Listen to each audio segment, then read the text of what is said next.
छाँव की तरह हमारे जीवन में सुख और दुख आते रहते हैं। हमें लगता है कि हमारे जीवन में हजारों दुख है, लेकिन अगर वास्तविकता में देखा जाए, आंखें खोल कर देखा जाए, तो जीवन में सिर्फ एक ही दुख होता है।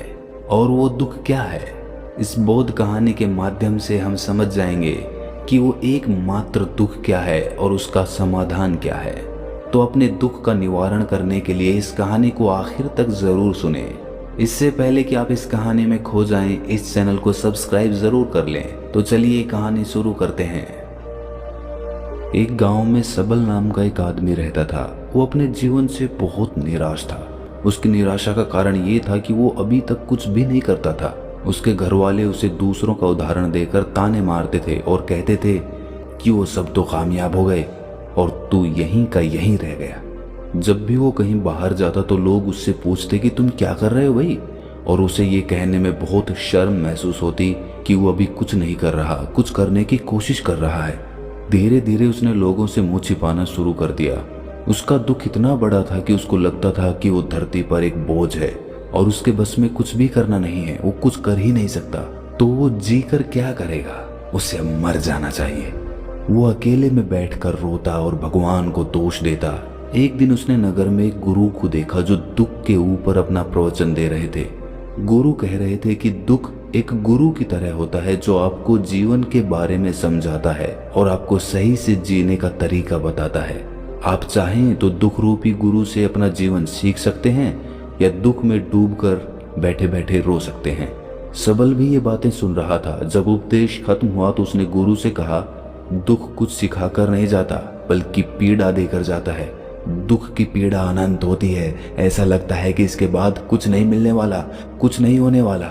मृत्यु भी उसके सामने कम लगती है। गुरु ने पूछा कि क्या दुख है तुम्हें? सबल ने अपनी सारी परेशानी गुरु को बता दी और कहा कि मेरे दुख का आपके पास कोई समाधान नहीं है। गुरु ने मुस्कुराकर कहा कि जब तुम्हारे जीवन में असली दुख आए तभी मेरे पास आना, मैं उसका समाधान अवश्य करूंगा। ये कहकर गुरु वहां से चले गए। सबल ने सोचा कि क्या मेरा दुख असली नहीं है? क्या ये दुख जो मैं झेल रहा हूं दुख नहीं है? कोई भी मेरे दिल का दर्द नहीं समझता। अरे घर वाले नहीं समझते तो गुरु क्या समझेंगे? अपने दुखों से परेशान होकर सबल ने एक निर्णय लिया कि वो कुछ करके दिखाएगा। उसने एक छोटा सा व्यापार शुरू किया। उसे उसके व्यापार में सफलता नहीं मिल रही थी, पर उसके घर वाले बहुत खुश थे कि वो कुछ तो प्रयास कर रहा है। धीरे धीरे उसे सफलता मिलने लगी और फिर उसने रफ्तार पकड़ ली। वो 2 सालों के भीतर ही एक बड़ा व्यापारी बन गया। अब उसके आसपास काफी लोग थे जो उसे पसंद करते थे, जो उसकी चिंता करते थे, जो उसके कार्यों की सराहना करते थे, प्रशंसा करते थे। उसके माता पिता भी अपने बेटे की प्रशंसा करते करते नहीं थकते थे। उसके मित्रों की संख्या दिन ब दिन बढ़ती जा रही थी और वो बहुत खुश था। फिर उसके कुछ दोस्तों ने उसको सलाह दी कि उसे अपना व्यापार अब और बड़ा करना चाहिए। जब वो बड़ा व्यापारी बनकर इतना खुश है तो सोचो, अगर तुम इस नगर के, इस राज्य के सबसे बड़े व्यापारी हो जाओगे तो कितना सुख होगा तुम्हारे पास, कितने लोग तुमसे जुड़ेंगे, कितना यश तुम्हारा फैलेगा। स्वयं राजा भी तुम्हारी तारीफ करेंगे और जरूरत पड़ने पर तुमसे ही धन उधार लेंगे। ये बात सबल के मन में बैठ गई और अब वो और ज्यादा मेहनत करने लगा। लेकिन ये सब कुछ उसे बहुत जल्दी चाहिए था। ज्यादा समय इसमें वो बर्बाद नहीं करना चाहता था। इसीलिए उसने कुछ ऐसे काम किए जो उचित नहीं थे। उसने बहुत बड़ी मात्रा में धन उधार ले लिया और वो यहीं पर नहीं रुका। ज्यादा मुनाफा कमाने के चक्कर में उसने अपनी माल की गुणवत्ता खराब कर दी। उसके मित्र उसे जैसा कहते थे वो वैसा ही करता रहा। दूसरे व्यापारियों के खिलाफ षड्यंत्र भी रचने उसने शुरू कर दिए। अब उसके जीवन का सुकून कहीं चला गया था। उसे अब रातों में नींद नहीं आती थी। वो हमेशा कुछ उधेड़-बुन में लगा रहता था। सुख साधन की सारी वस्तुएं होने के बाद भी उसे किसी चीज में सुख नहीं मिल रहा था।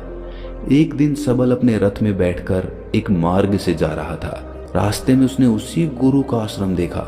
वो गुरु के पास पहुंचा और कहा, गुरुदेव, आपने कहा था कि असली दुख हो तो ही मेरे पास आना। मेरे जीवन में बहुत दुख है, मैं रात को सो भी नहीं पाता हूँ। सबल गुरु को अपनी सारी बात बताता है। गुरु ने कहा कि जब तुम पहली बार मिले थे तब भी तुम किसी दुख में थे। उस दुख से तुमने क्या सीखा? सबल ने कहा, मैंने सीखा कि केवल सोचने मात्र से कुछ नहीं होता। अपनी सोच को साकार करने के लिए कर्म करना पड़ता है, और केवल कर्म करने से कुछ नहीं होता। कर्म को अंतिम पड़ाव तक ले जाना आवश्यक होता है। चाहे रास्ते में कितनी भी बाधाएं आए, कितनी भी निराशा आए, चाहे ऐसा क्यों ना लगे कि अब कुछ नहीं होगा, तब भी ये मानकर कि जो कार्य मैं कर रहा हूं मैं इसमें सफल होकर ही रहूंगा, कर्म करना चाहिए। लोग केवल सफल आदमी को ही महत्व देते हैं, बाकी चाहे कोई कितना भी अच्छा क्यों ना हो, इस दुनिया के लिए वो बोझ ही कहलाता है। गुरु मुस्कुराए और कहा, जब तुम्हारे जीवन में असली दुख आए तब मेरे पास आना, मैं उसका समाधान अवश्य करूंगा। सबल फिर से आश्चर्यचकित हो गया कि ये दुख क्या असली दुख नहीं है? असली दुख और होता क्या है? लेकिन उसने कुछ नहीं बोला।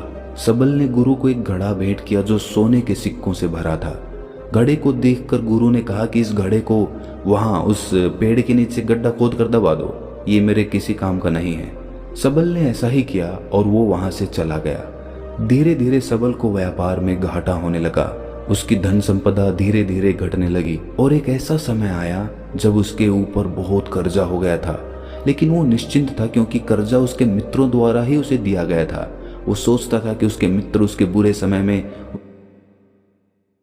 क्या आप जानते हैं कि घर में राहु का स्थान कहाँ है? या फिर आप जानते हैं कि पितरों का स्थान भी घर में बुरे समय में उसका साथ देंगे? पर ऐसा कुछ नहीं हुआ। सबसे पहले उसके मित्रों ने ही अपना उधार धन उससे मांगना शुरू कर दिया। ना देने पर जान से मारने की धमकी तक दी। उसके शुभ चिंतक, उसके चाहने वाले सब उससे दूर होते चले गए। उसके पिता उसकी गलतियों को उसे गिनवाने लगा। उसकी सारी संपत्ति नीलाम हो गई। उसके पास कुछ नहीं बचा। वो सड़क पर आ गया। उसने अपने पिता से सहायता मांगी। पिता ने कहा कि मेरे पास तो ये थोड़ी सी संपत्ति है, अगर मैं तुम्हें ये दे दूं तो मैं तुम्हारी माँ को कहाँ रखूंगा? हमारा सहारा यही संपत्ति है बेटा। उसके जीवन में बहुत गहरा दुख था। उसके आसपास कोई भी ऐसा नहीं था जो उसे संभाल सके। इस धोखे की वजह से वो टूट गया था। लगता था कि जीने का कोई मतलब नहीं है, मृत्यु ही एकमात्र सहारा है। वो मरने के लिए एक नदी की तरफ जा ही रहा था, तभी रास्ते में उसे याद आया कि गुरु ने कहा था कि जब उसके जीवन में असली दुख आए तो वो उनके पास आए और वो उसके दुख का समाधान कर देंगे। सबल गुरु के पास गया और उसने गुरु को सारी बात बताई और कहा कि मेरे दुख का समाधान कीजिए गुरुदेव। गुरु ने कहा कि जब तुम्हारे जीवन में असली दुख आए तभी मेरे पास आना, मैं उसका समाधान अवश्य कर दूंगा। सबल ने कहा कि असली दुख क्या होता है? ये असली दुख गुरुदेव, क्या अब मेरे जीवन में जो घट रहा है वो दुख नहीं है? गुरु ने कहा कि पहले ये बताओ कि तुमने अपने इस दुख से क्या सीखा है। सबल ने कहा कि जो लोग तुम्हारी तरक्की के पीछे पीछे तुम्हारे साथ आए हैं वो तुम्हें धोखा देंगे, क्योंकि तुम्हारे बुरे समय में वो तुम्हारा साथ नहीं देंगे बल्कि तुम्हारा फायदा उठाएंगे। भरोसा केवल उन्हीं लोगों पर करना चाहिए जो तुम्हारे बुरे समय में, असफलता के समय में तुम्हारे साथ खड़े रहे हों। और ऐसे लोग बहुत कम ही देखने को मिलते हैं गुरुदेव। जिन्हें मिलते हैं उन्हें हमेशा उनकी कद्र करनी चाहिए। कभी किसी के खिलाफ षड्यंत्र नहीं करना चाहिए। ईमानदारी और धैर्य के साथ काम करना चाहिए। लालच नहीं करना चाहिए। गुरु ने पेड़ के नीचे गड्ढा खोदकर घड़ा निकाला जिसमें सोने के सिक्के भरे थे और वो घड़ा सबल को दे दिया और कहा कि जब असली दुख आए तभी मेरे पास आना। सबल को उस घड़े से थोड़ी उम्मीद मिली। उसने गुरु को प्रणाम किया, धन्यवाद किया और वो घड़ा लेकर चला गया। उस धन से उसने दोबारा व्यापार शुरू किया और अब वो छोटा सा व्यापारी बनकर भी खुश था और ईमानदारी से काम करते करते वो फिर से एक बड़ा व्यापारी बन गया। हालांकि इसमें उसे अब कुछ समय लगा, लेकिन अब वो खुश था। उसका जीवन खुशियों से भरा था। लेकिन आप कितने ही अच्छे हैं, कितना ही अच्छा काम करते हैं, दान करते हैं, पुण्य करते हैं, लोगों की मदद करते हैं, जीवन में दुख सबके आता है। तो सबल के जीवन में भी फिर से दुख आया। उसके माता पिता की मृत्यु हो गई। वो दोनों एक ही दिन मृत्यु को प्राप्त हो गए। सबल अपने माता पिता से बहुत प्रेम करता था, इसीलिए उसे बहुत गहरा आघात लगा। वो उन्हें शमशान ले गया, वहां पर उनकी अंतिम क्रिया की। सबल ने जब उन्हें चिता में जलते हुए देखा तो उसका मन बेचैन हो उठा। उसके मन में हजारों सवाल खड़े हो गए। वो घर वापस आया तो उसने अपने माता पिता की संपत्ति को देखा जिसके लिए वो हमेशा लड़ते रहते थे। आज वो लावारिस की तरह पड़ी थी। उसकी देखरेख करने वाला, उसे देखने वाला कोई नहीं था। उसके पिता ने जो भी इकट्ठा किया था सब यहीं पर रह गया था। एक दिन पहले तक भी वो अपनी संपत्ति के लिए किसी से भी लड़ने के लिए तैयार थे, लेकिन आज सब कुछ खत्म हो चुका था। उसका मन बहुत बेचैन हो रहा था। लग रहा था जैसे कुछ खाली है, कुछ अकेलापन सा है, कुछ डर है, कुछ है जो समझ नहीं आ रहा। इसीलिए वो गुरु के पास पहुंचा। गुरु ने सबल को देखते ही कहा कि क्या कोई दुख है? सबल ने कहा कि जीवन में वैसे तो कोई दुख नहीं है गुरुदेव, सब ठीक ही है, सब सुखी हैं, पर आज मेरे माता पिता की मृत्यु हो गई और मेरा मन बहुत दुखी है। गुरु ने कहा कि इसमें दुखी होने वाली क्या बात है? एक दिन तो सबके प्रियजनों को मर जाना ही है। जीवित तो यहाँ कोई नहीं रहा और ना ही कोई रहेगा। तुम भी एक दिन मर जाओगे, हो सकता है कल, या कहो आज, या कहो तो अभी भी तुम मर सकते हो। सबल ने कहा कि गुरुदेव आप ये क्या कह रहे हैं? मैं भी मर जाऊंगा? अरे मैं तो अभी जवान हूं। गुरु ने कहा कि प्यारे, इस भ्रम में मत जीना कि मृत्यु बूढ़ों को ही आती है। बूढ़ों के सामने जवान भी मर जाते हैं, बच्चे मर जाते हैं। मृत्यु का किसी की उम्र से कोई लेना देना नहीं है। गुरु के मुख से ये बातें सुनकर सबल वहां से चुपचाप चला गया, पर उसका मन जैसे बेचैन हो गया था। वो कुछ खालीपन सा महसूस कर रहा था। दिन रात वो अपने बारे में ही सोचता रहता कि वो क्या कर रहा है, वो क्या है, क्यों है, कैसे है, हम क्या हैं, हम क्या करने आए हैं यहाँ पर? क्या बस चीजों का उपभोग करना और मर जाना ही जीवन का असली मतलब होता है? उसे कोई जवाब नहीं मिल रहा था और उसका दुख बढ़ता ही जा रहा था। कुछ दिन बाद वो वापस उसी गुरु के पास पहुंचा और गुरु को सारी बात बता दी। गुरु मुस्कुराए और गुरु ने कहा कि आज पहली बार तुम्हारे जीवन में असली दुख उत्पन्न हुआ है।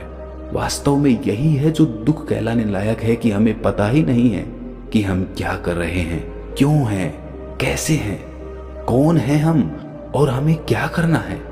सबल ने कहा गुरुदेव मेरे दुख का समाधान कीजिए। गुरु ने कहा कि हम सब अपने जीवन भर क्या इकट्ठा करते रहते हैं। सबल ने कहा कि गुरुदेव सभी लोग धन संपत्ति, मान सम्मान, प्रेम, परिवार, मित्र, शत्रु, पद प्रतिष्ठा इकट्ठा करते रहते हैं। गुरु ने कहा कि क्या इनमें से कुछ भी इकट्ठा करके हम अपने साथ ले जा सकते हैं? सबल ने कहा कि नहीं गुरुदेव, इनमें से तो कुछ भी साथ नहीं ले जाते। मेरे माता पिता के साथ भी कुछ नहीं गया, सब तो यहीं पर छूट गया। गुरु ने कहा ध्यान से समझना, इस दुनिया में हम जिसे इकट्ठा करते हैं उसे हम कभी इकट्ठा करते ही नहीं। सभी चीजों को देखते हैं लेकिन उसे देखते ही नहीं। जिसे हमें इकट्ठा करना है वो है हम खुद। हमें इस दुनिया में अपने आप को इकट्ठा करना है ताकि जब हमारी मृत्यु हो तब हम एक हो सकें और अपने आप को पहचान सकें।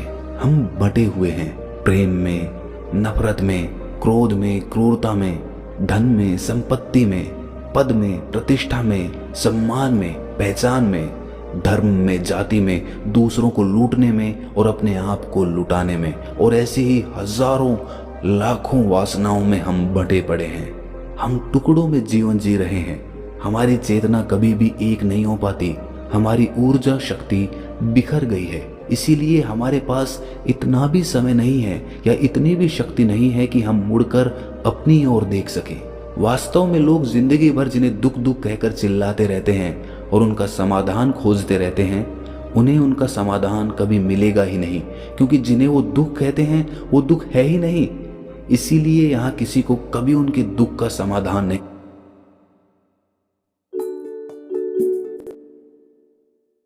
मिलता।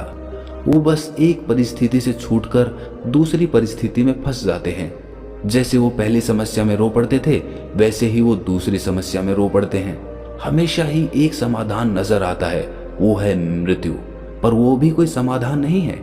इसीलिए इन सब का अगर परम समाधान चाहिए तो अपने आप को इकट्ठा करो, अपनी ऊर्जा को इस संसार से वापस खींचो, उसे एकत्रित करो, अपने ऊपर ध्यान दो, अपने पर ध्यान लगाओ। मृत्यु से पहले अपने आप को पहचान लो। ऐसे ही बिखरे हुए मत चले जाना। सबल ने कहा तो क्या गुरुदेव हमें ये संसार छोड़ देना चाहिए? अपनी इच्छाओं को मार देना चाहिए? धन संपत्ति इकट्ठी नहीं करनी चाहिए? क्या हमें यहाँ किसी से प्रेम भी नहीं करना चाहिए? गुरु ने कहा तुमसे इच्छाएं, कामनाएं और वासना ऐसे ही निकलती है जैसे पहाड़ से कोई पत्थर गिर रहा हो, जिस पर पहाड़ का कोई नियंत्रण ही नहीं है सिवाय देखने के और परेशान होने के। जब तुम एकत्रित हो जाते हो तब जो भी तुम करते हो वो सब नियंत्रण में रहता है। तब इच्छाएं भी तुम्हारी इच्छा से निकलती है। सबल ने कहा, गुरुदेव, आपने मेरे सच्चे दुख का निवारण कर दिया है। आपका बहुत आभारी हूं। अब मैं अपने आप को एकत्रित करूंगा गुरुदेव। मानव शरीर में बहुत ऊर्जा है, बहुत शक्ति है, पर वो बेकार की चीजों में बंट कर रह गई है, व्यर्थ की चीजों में लगी रहती है। दोस्तों, अक्सर हम ऊपर वाले से सवाल करते हैं कि हमारे जीवन में इतने दुख क्यों हैं।